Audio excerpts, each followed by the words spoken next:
And here we are, back at the Church of the Muscle Flash. My name's Ray Stoner, and today we're going to be talking about a multitude of different things. Part of it's going to be about herbs, part of it's going to be about the Bible, part of it's going to be about the problems that we as Americans and inhabitants of the planet Earth are having with the people that supposedly are supposed to understand what's going on here. Which in reality they don't, but they tell us that they do, and consequently everybody believes that they know what they're talking about, and if you challenge them, they immediately claim that we don't know what we're talking about.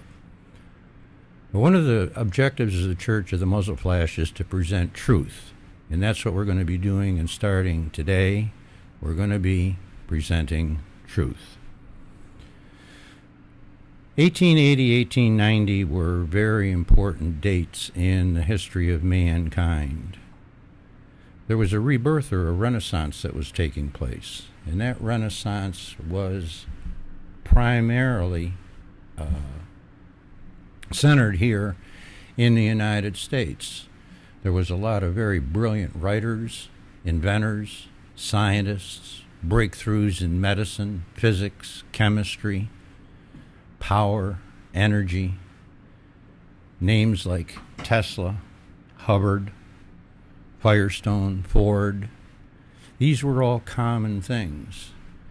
At the Chicago Exposition and the Pan American Exposition, Nikola Tesla showed us what was capable of being accomplished with the implementation of AC electricity. All of this, what happened to it? Well, that's a good question. Nobody even knows who Nikola Tesla was. We all know who Ford was. We know who Firestone was. Firestone made the the tires that Ford put on his cars.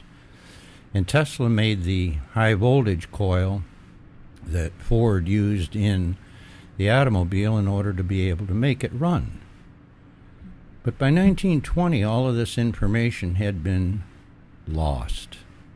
In the interim, we had had the First World War.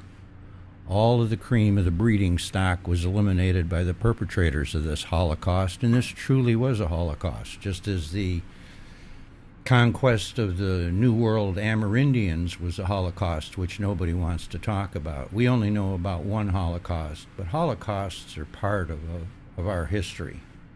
Now, why is this? Well, the reasons are myriad. One of them is our society is motivated by greed. And through and with greed, we have all these manifestations which don't do anything for the betterment of man, but in reality, only benefit a very small few. Now, one of these people that was very instrumental in fomenting 20th century thought was a guy by the name of Morris Fishbein. Nobody's ever heard of him. He's the man that founded the American Medical Association and was the editor of the Journal of the American Medical Association. In college, he studied to be a clown, and this is all documented in all you have to do is use your search engine on your computer and put in Morris Fishbein, and it will show you who he is and what he was all about.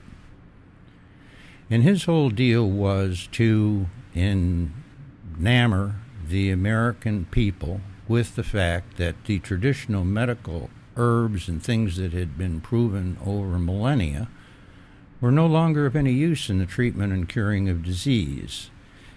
He, in conjunction with the pharmaceutical industries, came up with the idea that if you could make artificial drugs, you could patent them. If you could patent them, you could charge outrageous prices. And if you could make the things that these patent medicines addressed illegal, then there was no way for the people to be able to cure themselves. They would have to go to the doctors and the American Medical Association in order that they could be healed. So what Mr. Fishbein did is he, to the highest bidder, the same way our Congress is run today, he took and whoever had the most money, he devoted his efforts towards the promulgation of the products that they put out. We couldn't be getting $5 and $10 a pill if you could get the same thing from something that grew out in the field. So the first thing that they did is they made certain herbs illegal. One of them was marijuana, and as of late, a second one is tobacco. Now, tobacco, until, as I've said, quite recently, was a universal cure. It was used for virtually everything. If you were a soldier during the War of Northern Aggression, for you Yankees who don't know what I'm talking about, that's what you call the Civil War. And there was nothing civil about it. All of the soldiers, before they went into battle, were issued a chew of tobacco.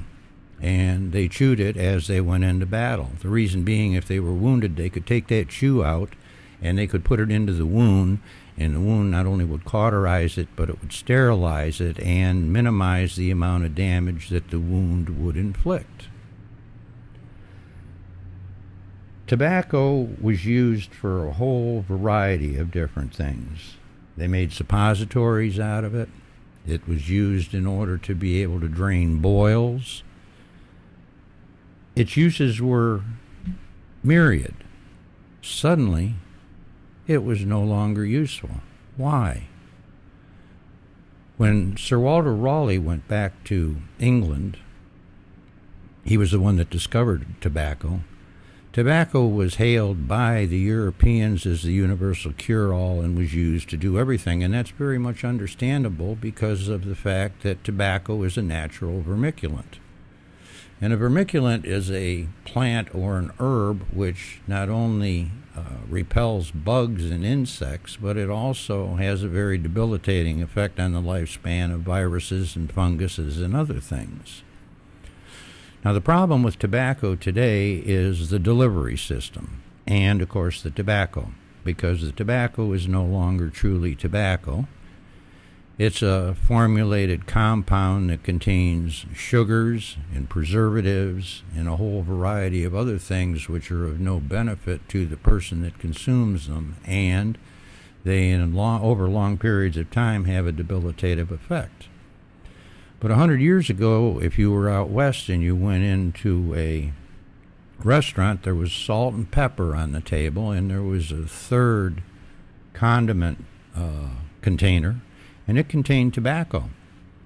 And the tobacco was used on the food in order to be able to kill the bugs and the fungus, which the cooking, or if you were eating the raw food, which was a part of the food chain. Now, why did this fall into disuse? Well, it became fashionable to smoke the tobacco. The people that made the cigarettes negated the fact that what it was and what it was doing, and consequently we wound up, by the time of the Second World War, where the cigarettes were all made out of paper, which was cancer-causing, and the actual tobacco was not real tobacco. It was a chemical potpourri of things which delivered the nicotine, but also had a great debilitative effect on the human body. Again, you can sit and you can overwhelm people with facts and figures and statistics, but in reality, all you have to do is go back to the Bible, and you will see that in Genesis, verse 28, according to the people that compiled the Bible, the Lord High God gave all of the herbs and plants and animals of the field to man for his use. So the question, I guess, becomes, why are we denied the ability to be able to use these things when we've been promised by our Lord that we can use them?